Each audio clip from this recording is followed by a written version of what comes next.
son un montón. Futbolero, le gusta el fútbol. No digo que lo juguemos y lo juguemos bien, pero nos gusta ver este tipo de deportes, sobre todo en un país donde se lo conoce a este deporte como pasión de ¿qué? Pasión de multitudes. Pasión de multitudes. Saben que una de las cosas que tienen los futbolistas es que muchas veces se ponen el cassette. Y se dice así a aquellas personas que no piensan mucho las respuestas porque ya tienen como un discurso hecho. Y cuando va el cronista a hacer una nota después del partido o en conferencia de prensa, responden directamente lo que ya tienen incorporado. Se puso el cassette, se suele decir. Dijo lo que todos sabíamos que iba a decir.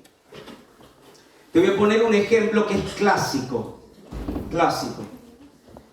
Hay una contratación de un nuevo futbolista en el club, hay la presentación del futbolista en conferencia de prensa, y entonces un periodista partidario de estos que siguen al equipo le hace esta pregunta: ¿qué venís a ofrecerle o qué puede esperar la hinchada de vos? Y la respuesta de Cassette es: no puedo prometer goles ni campeonatos, pero puedo prometer, ayúdenme, darlo todo, hacer el mayor esfuerzo, prometo sacrificio, prometo trabajo, prometo transpirar la camiseta. Saben que aunque sea una frase de Cassette, una frase que, bueno, a partir de ahora todos van a googlear alguna conferencia de prensa y van a ver si esto es cierto, y yo quiero decirte que es cierto. Aunque es una frase de Cassette, alguna frase que se espera de cualquiera que llega a un club y dice: no puedo prometer esto, no puedo prometer aquello, pero me comprometo a sacrificarme, me comprometo, mi compromiso con el club será darlo todo, esforzarme en cada partido, transpirar la camiseta y demás. Muchos casos esto no sucede. Se conoce en el ambiente del fútbol a aquella persona que es muy talentosa, pero le cuesta un poquito darlo todo. ¿Cómo qué? A ver. Bien, ahí, el pecho frío. Es un pecho frío. Claro, quienes son de un club le dicen pecho frío a los que son del otro, pero en definitiva es esa persona, escucha esto, que podría darlo más, pero se conforma con la mediocridad. Y entonces ya a tu mente vienen ciertas actitudes de ciertas personas que podrían haberlo hecho mejor y solamente se conformaron con hacerlo. Y entonces ves, por ejemplo, a una persona que dice: che, ¿qué te parece si limpiamos el piso? Pero en el piso hay una alfombra. Y en vez de quitar toda la basura del lugar, ¿qué se hace? Y se la pone debajo de la alfombra. Che, hay que ordenar el cuarto. La ropa está toda desordenada. De repente entra la mamá al cuarto, a la pieza, a la habitación, y ve que la ropa que estaba toda dada vuelta ya no está allí. Pero el pecho frío, el que se comprometió a darlo todo, pero en realidad no lo dio, lo que hizo fue correr la puerta del placar, meterlo todo así nomás. Sí, me dice aquí el Gaby, sí, porque somos así, todos somos así. Y entonces terminamos haciendo lo que se conoce como mediocridad. Mis amados hermanos, en esta última reflexión, muy triste porque el campamento no solo a ustedes, sino también a nosotros se nos está terminando, déjame compartirte algo que desde el corazón de Dios entiendo que lo sembró en mí, en el mío, para poder compartírtelo, y es acerca de que podemos hacer más. Podemos hacer más. Quiero que alguien que lo recuerde me diga cuántos años tiene la iglesia Centro Familiar Cristiano Jesucristo es Vida.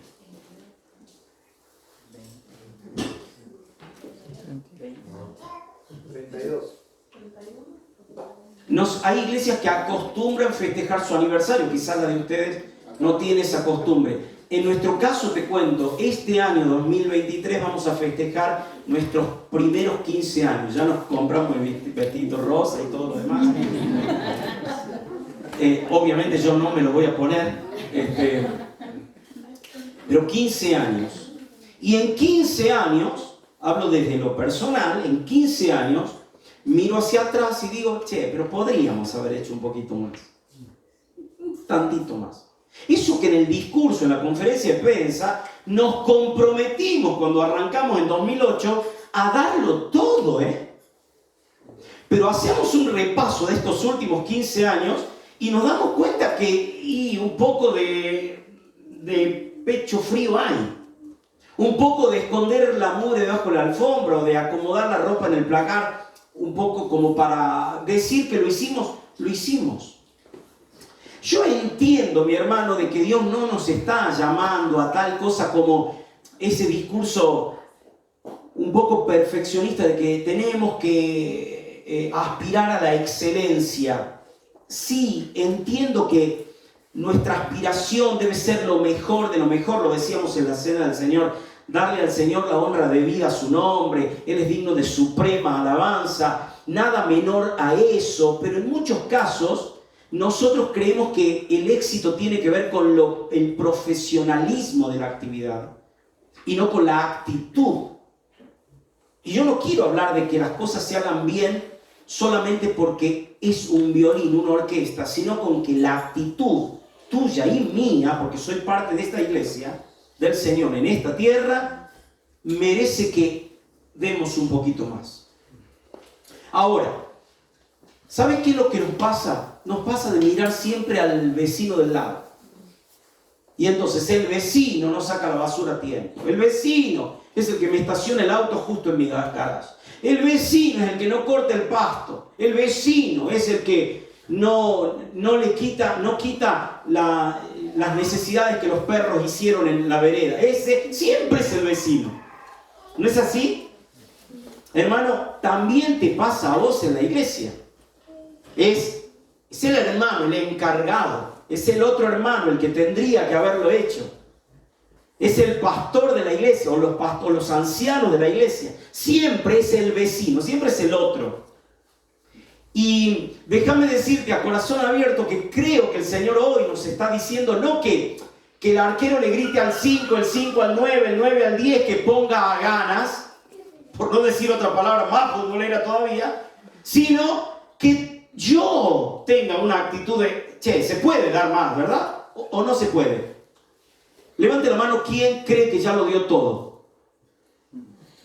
Menos más. ¿Quién cree que ya lo dio todo?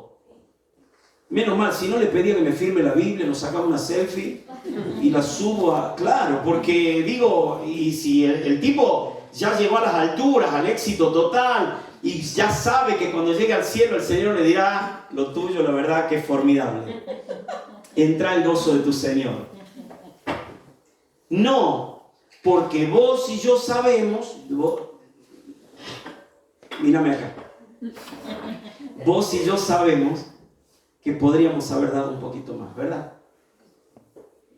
Sí, dale un guiñito de ojo, como para que nos entendamos. Por lo menos yo te abro mi corazón, yo creo que siempre puedo dar más. Y entonces quiero hablarte de esto en esta última reflexión, antes de que se nos pasen los fideos. Mediocre, dice el diccionario o alguna enciclopedia, algo que copié y pegué y dice así. Te lo comparto si te sirve. Mediocre indica algo o alguien que no presenta la calidad ni el valor que sea mínimamente aceptable para su entorno. La palabra mediocre proviene, será así, no lo sé, después búscalo, del latín mediocris, que significa medio o común. Etimológicamente está compuesto por el vocablo medius, que expresa medio o intermedio, y ocris, que significa montaña o peñasco escarpado, por lo que indica algo o alguien que se queda a mitad de camino siendo la cima de la montaña el destino final. El término mediocre es un adjetivo usado para indicar algo de escaso valor o algo hecho, y acá está la clave, con el mínimo esfuerzo. Hay un autor recomendable el 100%, se llama A.W. Tozer, que señala que un cristiano mediocre es aquel que está, escucha, moralmente por encima del pecador empedernido, pero espiritualmente por debajo del santo victorioso. Es un cristiano a mitad de camino. Es una persona que ha empezado a subir hacia las alturas en la vida cristiana, pero por temor o por pereza ha decidido parar a mitad de camino, armar su tienda, quedarse allí sin querer seguir hacia la cima. Es un cristiano conforme con la vida como está. Es un cristiano que no se esfuerza por sobresalir ni por distinguirse en nada. Mira, lo más probable es que este cristiano haya dicho en conferencia de prensa: yo me comprometo a darlo todo. Pero en el paso del tiempo no lo hace. Y te propongo algunas cosas bien prácticas para que a partir de hoy, si no lo hacías, lo hagas. Y si lo hacías, lo hagas mejor todavía. Aún más. En primer lugar, escucha, te lo propongo. Vos, fíjate si podés darle una vuelta de tuerca a esta actitud y capaz que la iglesia empieza a respirar o empieza a sentirse de otra manera. En primer lugar, mi hermano, escuche, salude más. Salude más. ¿Lo dice conmigo? Salude más. Salude más. Salude más. La Biblia dice en Mateo capítulo 5, verso 47, versión lenguaje actual, dice literalmente así: si saludan solo a sus amigos, no hacen nada extraordinario. Reina Valera dice, ¿qué hacen? De más. Si yo solamente voy a saludar a aquellos que me caen bien, a aquellos con los cuales tengo afinidad, yo tengo 48 años, entonces obviamente tengo afinidad con aquellos que tienen más o menos una edad similar. Me cuesta saludar a los niños, me cuesta saludar a los viejitos, me cuesta saludar a los jóvenes, me cuesta saludar a los preadolescentes, me cuesta saludar a los adolescentes. Entonces, solamente saludo a aquellas personas que son de mi entorno. Y Dios hoy me quiere decir: Andrés, saluda más. Hasta los que no creen en Dios hacen eso. Entonces te propongo que si vos sos un adulto, te acerques a los niños y los saludes. Y usted tiene pase dulce. Así que empiecen a saludar desde el más chiquitín hasta el más que está llegando a la adolescencia, y te vas a cansar de saludar. Pero saluda más. Dice la Biblia en Mateo capítulo 10, verso 12, al entrar en una casa, ¿qué hay que hacer? ¿Qué hay que hacer? ¿Te acordás, no? Al entrar. Qué mala costumbre que tenemos de cruzarnos en la calle y no saludarnos. De llegar a la iglesia y no saludarnos. Y entonces uno que se dio cuenta te dice, parece que hemos dormido juntos. ¿Por qué? Y porque no entraste y no saludaste. Estos textos que no son profundamente teológicos, los dejamos pasar. Hermanos, si queremos tener una iglesia saludable, que crezca, que impacte a la sociedad, básicamente, si nos visita un incrédulo, un vecino de la ciudad, al que un hermano que tiene ese corazón misionero dice, che, te invito a un encuentro en mi iglesia. ¿Y qué onda? Te invito. Y entonces llega esa persona y nadie le da bolilla. Pero si esa persona entra y el primero que lo recibe, ¿cómo le va? Qué bueno estar con nosotros. Muy bienvenido. Pasa, hace el segundo mosaico y dice, y lo agarra a otro. Qué lindo ver. Bienvenido. Saludar a la gente hace la diferencia. Si vas a la cola del banco, si vas a la cola de Rapipago, de Pago Fácil, etcétera, te vas a dar cuenta que la gente se pone en la cola y no dice, ¿qué tal? Buen día a todos. No lo dice. Capaz que tengamos que empezar a decirlo, por lo menos al que está delante, al que está atrás. Te lo propongo. Saluda más. Dice la Biblia, salúdense, Romanos capítulo 16, verso 16, un versículo que debemos volver a practicar. Salúdense unos a otros con, Reina Valera dice, con ósculo ¿cómo? Ósculo santo. Claro, como dice ósculo santo, medio como que no nos animamos a ver de qué se trata. Y solamente tiene que ver con un beso apropiado. Con un beso apropiado, un beso consagrado, un beso aparte del saludo común y corriente. Te voy a leer una versión que dice así: salúdense entre ustedes con mucho cariño y con mucho afecto. Todas las iglesias de Cristo les envían sus saludos. ¿Saben que aquí dice salúdense unos a otros? Ayer decíamos que es mucho más fácil ser de los otros que de los unos.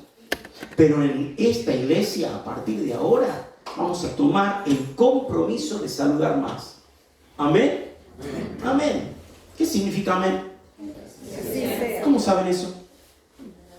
Lo dijo el predicador. Lo dijo el predicador. Muy buena respuesta.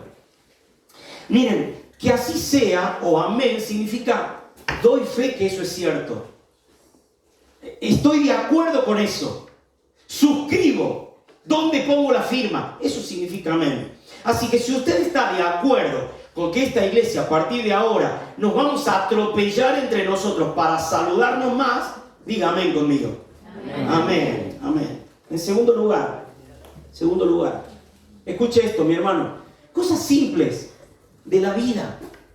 Salude más, pero en segundo lugar, sonría más. A ver. Sonría más. ¿Saben que a mí me llama la atención algunos cristianos que hablan del gozo del Señor, pero frunciendo el ceño? Parece que antes de salir de casa usted lo va a ver, porque llegó a la iglesia con el ceño fruncido y la Biblia bajo el brazo, como diciendo, el gozo del Señor es mi fortaleza. Pero parece que antes de salir de casa se apretó los dedos con la puerta, echó un trago de vinagre, se echó limón en los ojos como para salir bien fiero así. Y vos decís, ¿pero era necesario? Y la Biblia nos habla de reírnos, de gozar de la vida. Miren, Pablo le escribe a los filipenses y les dice esto en el capítulo 4, versos 4 y 5. Vivan con alegría su vida cristiana. Nuestros amigos Reina y Valera nos dirían, regocijaos en el Señor, ¿cuándo? Siempre. Y siempre. Otra vez os digo, regocijaos. Esta versión dice, vivan con alegría la vida cristiana. Lo he dicho y lo repito, vivan con alegría su vida cristiana. Y el versículo 5 es interesante, dice que todo el mundo se dé cuenta de que ustedes son buenos y amables. El Señor viene pronto, el Señor está cerca. Ya que el Señor está cerca, quizás esta expresión tenga que ver con la venida, la segunda venida de Cristo, o cuidado, también puede tener que ver con, viví la vida cristiana con alegría porque el Señor está cerca. Si el Señor está cerca, bueno, mostrá que ya que el Señor está en el mismo lugar que vos, irradiá esa alegría, que se note. No sé quién nos mintió de que llevar una vida espiritual tiene que ver con fruncir el ceño y no mostrar los dientes. Cuando el Señor nos dice que tenemos que disfrutar de la vida. Bueno, por ejemplo, recuerdo Eclesiastés capítulo 7, dice, goza de la vida con la mujer que amás. Goza. Pero vas a ver matrimonios que cuando entran a algún lugar se avergüenzan de la persona que tienen al lado. Y cuando el texto bíblico dice, goza de la vida. Proverbios capítulo 5 dice, alégrate con la mujer de tu juventud. Alégrate. Que eso irradie, que eso transmita, que otros quieran vivir lo que vos vivís. Porque evidentemente la gente no va a querer ser como los cristianos si ahí somos unos ¿qué? ¿Qué somos? Amargados. Y otra cosa, aburridos. Somos aburridos. Por eso es que la gente muchas veces no quiere compartir con nosotros estos espacios. Hermano, no quiero ofenderlo a usted. Estoy hablando del centro bíblico Crecer en Fría. Ustedes son de otra casta espiritual. En mi caso, yo me lo estoy diciendo a mí mismo, creo que debemos sonreír más. Dice Job, capítulo 29, verso 24, cuando algunos estaban desalentados, yo les sonreía y eso los animaba y les levantaba el espíritu. ¿Te diste cuenta que hay personas que viven angustiadas, apesadumbradas, amargadas? Vos solamente por una sonrisa le podés cambiar el día. Solamente. Esto hizo Job. Dice el Salmo 34:5, los que a él acuden irradian alegría. No tienen por qué esconder el rostro. Los que están cerca de Dios, se les nota su gozo y su alegría. También dice el proverbio, y vos te lo acordás de memoria, el corazón alegre, ¿qué hace? Así que a nosotros los feos, la solución que nos queda es nos pongamos contentos, porque por lo menos algo de bonito se nos va a ver. Porque si somos feos y encima amargados, ¿quién va a querer estar con nosotros, hermano? Usted dirá, Andrés, ¿esto es una charla motivacional? No estoy leyendo el último libro de Jorge Bucay, Estoy leyendo el texto bíblico. Y la palabra de Dios me dice que tengo que saludar. Más, no sea mediocre. Sonreír, más, no sea amargado. Pero en tercer lugar, déjeme decirle algo. Sepa más. Sí, sepa más.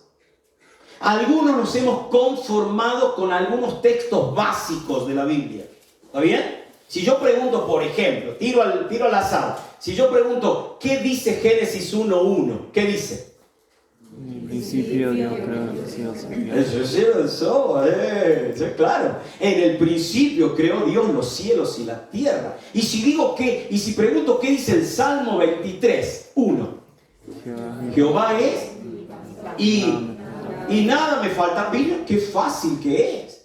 Pero si yo pregunto qué dice Juan 3:16, ahí vamos. De tal manera amó Dios al mundo que ha dado a su Hijo unigénito, etcétera, etcétera. Pero si yo pregunto qué dice Hechos 1:20, creo. No lo sabemos, ¿no? Escuche. Pues, con el salario de su iniquidad, adquirió un campo. Y cayendo de cabeza, se reventó por la mitad y todas sus entrañas se derramaron. Es palabra de Dios, Puede corroborarlo en su Biblia. Habla de la historia de Judas. Y usted dirá, Andrés, ¿eso te fuiste a memorizar? Lo que pasa es que cuando era más joven era más canchero de lo que ahora me creo. Y con un amigo de la clase bíblica dijimos, en el concurso de texto vamos a memorizarnos uno de esos para que el profesor diga, bien ahí. Y hace como 40 años me memoricé Hechos capítulo 1, creo que es el verso 20. Ahora, la pregunta es, hermano, ¿te vas a quedar con lo básico? ¿Te vas a quedar con la mediocridad de saber solo Génesis 1:1, Juan 3:16, algún que otro texto que te haya servido en su momento para afirmar tu fe o para predicar el evangelio? Y entonces yo te pregunto, hermano, el problema que vos tenés es el mismo problema, el problema que yo tengo, es el mismo problema que tenían los judíos en los tiempos de Jesús. Mira, dice Mateo capítulo 22, verso 29, Jesús les responde, el error de ustedes es que no conocen las Escrituras y por lo tanto no conocen el poder de Dios. Claro, ese es el problema. ¿No te ha pasado en un debate de barrio, de café, en el bar, en el aula de la facu, De que cuando alguien te tiró algo que vos no supiste, dijiste, ay, esto seguramente alguno de los pastores lo debe saber. Y la pregunta es, ¿por qué debiera saberlo? Algunos de los pastores y vos no. Ah, bueno, porque ellos, y por eso son pastores. Y yo soy una ovejita. Bueno, hermano, sepa más, no sea mediocre. Sepa más. Saber más no es llenarse la cabeza como los renacuajos. Usted sabe que los renacuajos tienen cabeza grande y un cuerpo chiquito. Y muchos cristianos se han llenado del intelecto de la palabra, pero no del concepto de la palabra. Saben la concordancia, pero no el concepto de la palabra. Les cuesta llevarlo a la práctica. Pero hay muchos que no tienen ni lo uno ni lo otro. Ignoran las Escrituras. Dice la Biblia en Proverbios 15:14, el corazón entendido tiene hambre de saber, pero la boca del necio se alimenta solo de tonterías. El corazón del sabio, del entendido, tiene hambre. ¿Usted tiene hambre de saber? ¿O solamente o tiene hambre de otra cosa? Seguramente. Bueno, pero espere, por favor, espere. Porque si su mente está pensando solo en eso, no quiero acusarlo de nada, pero me parece que no ha comprendido para qué el Señor lo trajo hasta este lugar. Y déjeme animarlo, que no solo salude más, sonría más, sino que sepa más. No se conforme con que el sermón del domingo es suficiente. Hay personas que se conforman solamente con comida recalentada o con comida premasticada. ¿Alguien leyó algo de Max Lucado alguna vez? ¿Sabe que Max Lucado tiene un libro, uno de los tantos magistrales libros de él, que se llama Cuando Dios susurra tu nombre? Y en uno de los capítulos él cuenta una historia ficticia de una persona que entra a un local de comidas por kilo. Y entonces cuando se acerca a la primera bandeja se da con que hay verduras. La segunda bandeja con que hay carnes. Y la tercera bandeja con que hay pastas. Y la cuarta bandeja con que hay algo de guarnición. Pero llega una bandeja que no sabe distinguir qué es. Entonces lo llama al dueño del local y dice, disculpe, esto sé qué es y esto también y esto también. Pero esto no, ni idea. Y entonces el dueño del local le dice, eso es comida premasticada. ¿Cómo comida premasticada? Sí, algunos prefieren, dice Lucado, comer la comida que otro masticó primero. Y esa misma cara de asco que usted está poniendo la puse yo al leer el libro. Pero la reflexión que hace este autor es muy simple. Nosotros, los mortales, los simples, los laicos, nos conformamos con terminar de masticar lo que el predicador masticó primero. Y entonces usted tiene que saber más, hermano. Porque la demanda de esta sociedad, de las filosofías y de las ideologías, demanda justamente que usted esté preparado, como dice 1 Pedro capítulo 3, verso 15, preparado para presentar defensa con mansedumbre y reverencia ante todo el que les demande razón de la esperanza que hay en ustedes. Sepa más, sepa más. Como el salmista, Salmo 119, verso 97, dice así, ¿cuánto amo tus enseñanzas? Pienso en ellas todo el día. Tus mandatos, y escuchá acá está la clave, me hacen más sabio que mis enemigos. Sepa más, hermano, porque va a ser más sabio que los enemigos, porque me guían constantemente. Así es, tengo mejor percepción que mis maestros. No hay nada más lindo que superar al maestro, porque siempre pienso en tus leyes. Y dice el último versículo, verso 100, hasta soy más sabio que los ancianos porque he obedecido tus mandamientos. Hermano, no se confunda, no pretenda engañarse creyendo que la palabra final y autorizada la tienen las personas de mayor edad. Aunque hay que respetar las canas y aunque hay que valorar el consejo de los ancianos, el texto bíblico dice que lo que me hace más sabio que aquellos que peinan canas es justamente saber más de la palabra. Acercarme a la palabra. Te desafío, mi hermano. Tenía 18 años y fui a un campamento de jóvenes. El predicador predicó acerca de 6 o 7 sermones durante esos 5 o 6 días. Si me preguntas de qué habló el predicador, no tengo idea. Pero hubo algo que me cambió la vida para siempre. Hace 30 años atrás. Cuando el predicador dijo, si lees la Biblia 4 capítulos por día, terminás de leer la Biblia en un año. Entonces yo volví a mi casa, hijo de creyente, hijo de pastores, lo había intentado 1000 veces y nunca me había salido, entonces dije, me voy a poner las pilas y voy a leer 4 capítulos por día. Y entonces arranqué con Génesis 1 al 4, y 4 al 8, o 5 al 8, y 9 al 12, y así sucesivamente, hasta que terminó el año. Ya que no sabes qué pasó. ¿Lo logré o no lo logré? ¡Lo logré! ¡Lo logré! Ahora, el siguiente año ocurrió algo interesante. No lo hice por concurso personal, lo hice ya por una necesidad personal. Se había creado en mí una necesidad de leer la Biblia diariamente, cosa que yo ya no tenía que decir, ufa, otra vez la Biblia. El texto dice, cuánto amo tus enseñanzas. No porque quiero ser más sabio que alguien, sino porque quiero entender un poco más de tu corazón, Señor, cada día. Salude más, hermano. Sonría más. Sepa más. ¿Me permiten un par más y cerramos? Déjame decirte esto. Soporte más. Mi esposa es testigo, yo soy, quiero decirlo de la manera más coloquial posible, no soy muy tolerante al dolor. No soy. A los 12 años, hace muchos años atrás, vivía un predicador amigo allá por el Antiguo Testamento. A los 12 años me operaron de la cadera derecha. Tenía una enfermedad llamada Pertes, el desgastamiento de la cabeza del fémur. Y entonces me operaron. A los 40 años, tengo 48, me operaron de la cadera izquierda.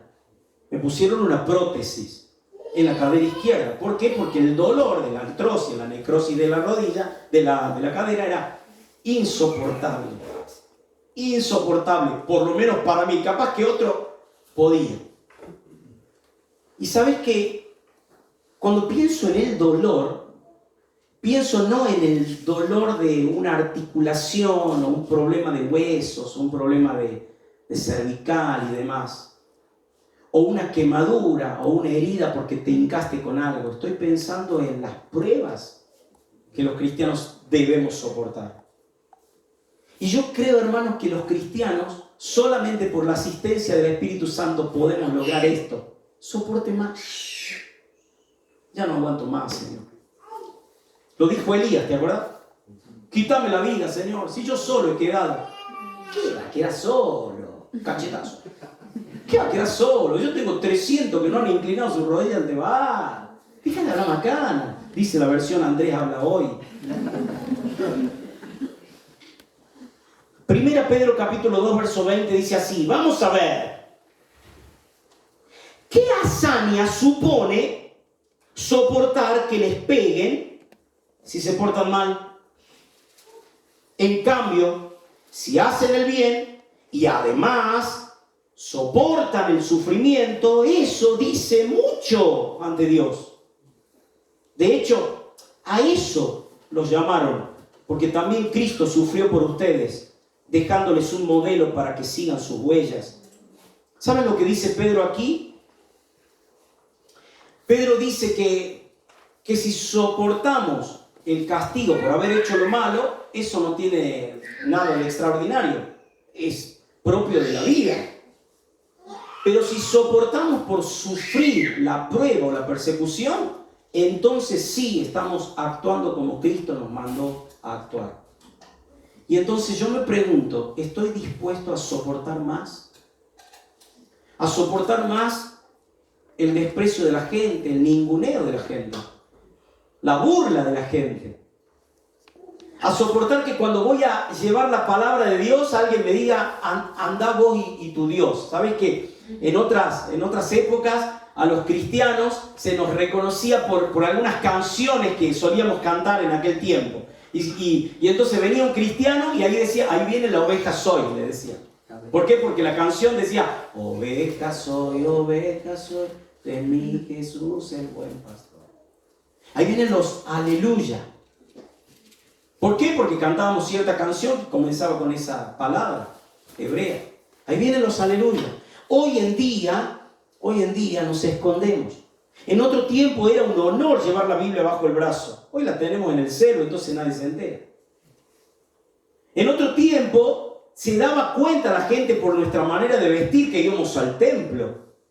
Yo no digo que volvamos a esa época, no estoy diciéndolo. Pero sí estoy diciendo, hermano, que podamos soportar con paciencia como lo hicieron nuestros antepasados. Y no estoy hablando de nuestros padres, estoy hablando de aquellos que sufrieron la persecución en los tiempos apostólicos. Dice 1 Corintios 4:11, ahora mismo tenemos hambre y sed, andamos casi desnudos, la gente nos maltrata, no tenemos ni dónde vivir. Fíjate la biografía de Pablo, ¿no? Nos cansamos trabajando con nuestras manos, bendecimos a los que nos insultan. Cuando sufrimos, lo soportamos con paciencia. Cuando hablan mal de nosotros, contestamos con palabras amables. Ahora, o hasta ahora, se nos ha tratado como si fuésemos la basura del mundo. Esto dice Pablo. Y siempre desde niño pensaba de esta manera: si se tuviese que escribir la Biblia nuevamente, y en vez de Pablo lo tengo que escribir yo al texto, ¿escribiría algo así? No sería capaz. Porque soy pecho frío. Porque soy intolerante al sufrimiento y al dolor. Y porque Dios hoy me está demandando que no solo salude más, que no solo sonría más, que no solo sepa más, sino también que soporte más. Y soporte algunas cuestiones que tienen que ver con la vida cristiana. Voy a terminar. Podría decir algunas cositas más, pero déjeme cerrar con esto. Y déjeme explicarle por qué cierro con esto.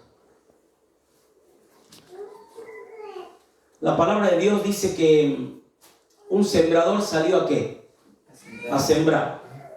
Salió a sembrar.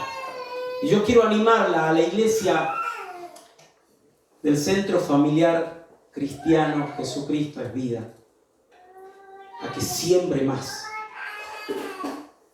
Siembre más. ¿Qué población tendrá Neuquén? ¿Alguien puede decirme? ¿La ciudad? 780.000. No quiero porcentaje, pero usted sabe muy bien que la gran mayoría no conoce a Cristo. Y entonces, quiero decirle, siembre más. Y usted dirá, sí, he salido a repartir algunos volantes, folletos que imprime la Sociedad Bíblica Unida y algunos otros que me han llegado de tal lugar y bueno, y yo tiro la semilla. Hermano, siembre más. Más, sí, más. Más, porque si el Señor hoy lo busca y le corta la vida física, usted que tiene a Cristo, como lo hemos cantado en esta última o en la penúltima canción, yo lo tengo en mi corazón, usted se traslada al cielo. Pero hay muchos de los que lo rodean que no. ¿Somos conscientes de que el infierno va a ser perpetuo? ¿Somos conscientes de que en el infierno no hay tal cosa como, bueno, ya sufrieron bastante, vamos todos al cielo, todos perdonados? ¿Somos conscientes que la Biblia habla de que el infierno va a ser de una tortura, un tormento eterno? ¿Somos conscientes de que la responsabilidad para expandir el Evangelio, para propagar la buena semilla, es suya y es mía? La Biblia dice que primero arranques por tu Jerusalén, tu Neuquén, y luego pases a la siguiente ciudad, capaz que Cipolletti sea, o alguna otra del valle, o de la Patagonia, y después subas un poquito en la región, y vayas al centro del país, y vayas al norte del país, y pases la frontera a Chile, a Uruguay, a Paraguay, a Brasil o a Bolivia. Y si el Señor te está llevando a otros lugares, podemos seguir sembrando la semilla. Siembre más, hermano. Me lo digo a mí mismo. Porque si hago un mea culpa, no he estado dándolo todo. Mucho menos en este aspecto. Dice Eclesiastés capítulo 11, verso 4. Esperar el clima perfecto nunca permitirá la siembra. Creer que lloverá todo el tiempo impedirá que se recojan las cosechas. Y escucha esta frase: siembra en la mañana y vuelve a sembrar en la tarde, porque no sabe cuál de la siembra saldrá mejor, si la una o la otra, o si ambas darán resultado. Hermanos, siembre más. En sus compañeros de la facu, a los compañeros de la industria, a los vecinos de la cuadra. Sembremos más la palabra de Dios, porque hay personas que nunca han escuchado el verdadero evangelio. Seguramente han escuchado del tal Jesús. 2 Corintios 9:6 dice: recuerden lo siguiente, un agricultor que siembra solo unas cuantas semillas obtendrá una cosecha pequeña, pero el que siembra abundantemente obtendrá una cosecha abundante. ¿Cuánto tengo que sembrar, hermano? Más. Sembrar más. ¿Qué tipo de semilla tengo que sembrar? Te voy a proponer 3 y prometo que termine. Proverbios 11:30 dice: la semilla de las buenas acciones se transforma en un árbol de vida. Una persona sabia gana amigos. Familia querida, tenemos que sembrar semillas de buenas acciones. El vecino no sacó la basura, se la saco yo. La agarraron los perros de la cuadra y bueno, voy con una bolsita, pongo todo allí. Buenas acciones. Esto no habla del evangelio social ni mucho menos, es simplemente que seamos conscientes de que nuestro pequeño mundo puede ser transformado con semillas de buenas acciones. Número 2, semillas de justicia. Dice Oseas capítulo 10, verso 12: prepárense para buscar a Dios. Ustedes son como un campo nuevo. Siembren la semilla de justicia y tendrán una cosecha de amor. Entonces Dios vendrá y los salvará. Será como la lluvia cuando cae sobre la tierra seca. Semillas de justicia. Y esto, hermano, no quiere decir que usted ande haciendo denuncias a aquellas personas que cometen delitos. Sí significa que usted practique la rectitud siempre. Te lo voy a decir en un solo ejemplo. No le robe al Estado colgándose de la luz, con conexiones clandestinas de algún servicio. Siempre justicia. Eso es hacer justicia, hacer siempre lo que está bien. No solo buenas acciones, sino hacer lo que está bien. No pase semáforo en rojo. No sobrepase si hay doble línea amarilla. Practique la justicia. Y si ve a alguien que no puede levantar su voz porque está siendo maltratado o abusado, practicar la justicia es también defender esa causa. En último lugar, dice Santiago 3:18: y los que procuran la paz sembrarán semillas de paz y recogerán una cosecha de justicia. Siembre más. Semillas de buenas acciones, semillas de justicia, semillas de paz. ¿Sabe que hay un concepto medio equivocado sobre la paz en la Biblia? No en la Biblia, en la sociedad en realidad. La Biblia no. Y es esto. Dice el Sermón de la Montaña, Jesús está sentado, está enseñando ante la multitud, sus discípulos, y entre algunas bienaventuranzas va a decir algo así: bienaventurados los pacifistas. ¿Dirá sí? No. ¿Sabe por qué? Porque el pacifista cree que todo es paz y amor. Y entonces no hay que entrar en conflictos, está todo bien, entonces bueno, nos sentamos y invocamos alguna fuerza del universo. Ese es el pacifista. Tampoco dice Mateo capítulo 5, bienaventurados los pacíficos. Porque el pacífico es esa persona que solamente, dirían en mi barrio, agua de tanque, no se mueve por nada. O bola de lomo, no tiene nervio. Una persona que no se mete problema con nada. Y es una persona tranquila. Ahora, ¿dice el texto eso? ¿Bienaventurados los pacíficos? No. Hermano, dice bienaventurados los pacificadores. El pacificador es el que se mete en el conflicto y siembra semillas de paz. Y antes de mirar hacia afuera, mira en tu casa si estás siendo un factor de paz o de guerra. Mira en tu iglesia, en tu comunidad de fe, y ve si has sido parte de una división entre dos hermanos o de la cercanía entre dos personas que han estado por un tiempo alejadas. Si viniese un cronista y nos diría, ¿qué le prometes a la iglesia hoy? ¿Vas a ponerte el cassette y vas a decir, yo me comprometo a darlo todo? ¿O vas a sacarte el cassette, pero con convicción decir, ¿sabes qué? Me comprometo a saludar más. Me comprometo a sonreír más. Me comprometo a saber más. Me comprometo a soportar más. Me comprometo a sembrar más. Y no me voy a conformar con, bueno, ya hice mi parte. Entre nosotros habrán notado que hay gente de toda generación. Hay bebés recién nacidos que tienen meses, ni siquiera han cumplido el año. Y hay personas que tienen hasta más de 90. ¡Wow! Que merecen un aplauso, lo merecen. Ahora la pregunta es, ¿quiénes deben llevar la carga de la obra en la iglesia? ¿Sabe quiénes? Los unos y los otros. Porque si todavía estás con vida, mi querido hermano o hermana, es porque no existe tal cosa como la jubilación espiritual. No existe tal cosa como que yo ya hice bastante. No. Seguramente harás tareas pasivas, pero tareas al fin.